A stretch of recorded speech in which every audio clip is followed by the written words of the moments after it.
Hello friends, bright learning के YouTube channel में आप सभी का स्वागत है। जी हाँ फ्रेंड्स, आज हम देखेंगे कि हमने आईटीआर फाइल की और केवल 20 मिनट्स के अंदर आईटीआर प्रोसेस भी हो गई और हमारे टीडीएस का रिफंड भी आ गया। प्रोसेसिंग कंप्लीट होके सब कुछ कंप्लीट हो गया केवल 20 मिनट के अंदर।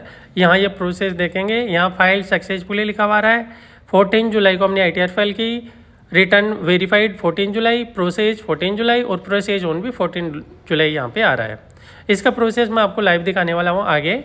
हमने क्या इसके लिए क्या करेंगे, फाइल पे जाएंगे, व्यू इनकम टैक्स रिटर्न पे जाएंगे और यहाँ पे व्यू रिटर्न में जाके देखेंगे तो हमने 14 जुलाई को आईटीआर फाइल की है, वो आ गया।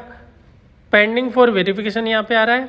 इसके बाद सक्सेसफुली वेरीफाई दे रखा है, हमने 11:03 पे वेरीफाई कर दिया था इसको। वेरीफाई करने के बाद ये तुरंत आईटीआर प्रोसेस में चली गई और प्रोसेस में जाने के बाद आगे का जो प्रोसेस विथ रिफंड ड्यू का ऑप्शन आ गया। अब यहाँ पे हम जैसे क्लिक करते हैं तो क्लिक करने के बाद हमारा जो प्रोसेस है, डेट ऑफ ऑर्डर, हमारा इंटीमेशन ऑर्डर रिसीव हो गया 11:11 पे और एसएमएस के जरिए हमारे पास जो इन्फॉर्मेशन है 11:24 पे और टीडीएस रिफंड का जो मैसेज है वो 11:24 पे हमारे बैंक अकाउंट का जो है वो हमारे मोबाइल पे मिल गया। तो केवल 20 मिनट के अंदर, केवल 20 मिनट के अंदर हमारा जो टीडीएस का रिफंड है वो हमें क्लेम हो गया।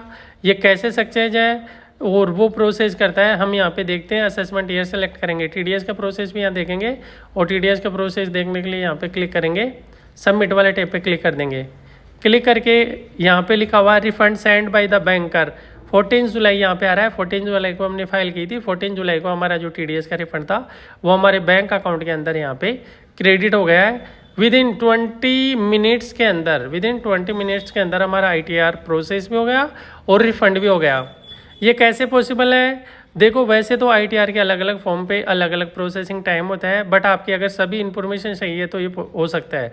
इसके लिए क्या है, आप आईटीआर फाइल करने से पहले आपका 26 AS आपको चेक कर लेना है और बैंक डिटेल। तो हम पहले बैंक डिटेल देखते हैं। बैंक डिटेल में आपको देखना है कि वैलिडेशन और एलिजिबल फॉर रिफंड होना जरूरी है और इसके बाद आप 26 AS की कम्प्लीटली इन्फॉर्मेशन आपको वहाँ फिल करनी है। AAS TAS की जो इन्फॉर्मेशन है वो आपको फिल करनी है। बाकी ये भी होता है कि आपकी इनकम क्या है और आप आईटीआर का कौन सा फॉर्म यहाँ पे फाइल कर रहे हो, उसी बेस पे आपकी आईटीआर प्रोसेस होती है। आईटीआर 4 और 1 जल्दी प्रोसेस होती है और 2 और 3 जो होती है उस प्रोसेस होने में टाइम लग जाता है। या मान लो आपकी आईटीआर काफ़ी टाइम से प्रोसेस नहीं हो रही तो आपको अगेन TIS AIS और 26 AS जांच लेना है। कैसा लगा वीडियो अच्छा लगा तो लाइक करें, चैनल को सब्सक्राइब करें। थैंक